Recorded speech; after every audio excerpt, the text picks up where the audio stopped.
কি হয়েছে কি তোর? মুড়ি খাচ্ছি আমি।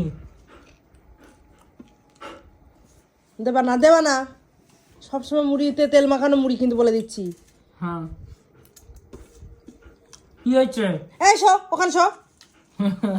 এই বিছানায় যা তোর জন্য কি একটুখানি খেতে শোনো না? হ্যাঁ, যেটা খেতে দিই সেটা খাবে না, যেটা খাওয়া যাবে না সেটা কি না। মুড়ি খাবে না, মুড়ি খাবে, আচ্ছা মুড়ি খাবে। বকছে রানী তোমাকে? মুড়ি আমি দেবো না, কি বলছিস বল? দেখেছো, দেবো, আমি দেবো। এখানে আসবি না তুই, মুড়ি আমি তোকে দেবো না। মুড়ি দেবা না ওকে, দুটো রাখো, মুড়ি দেবা না।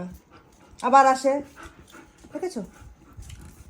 দাও দাও, দুটো দাও, দাও কোথায় দেবো? ওখানে নিচেই দাও। আচ্ছা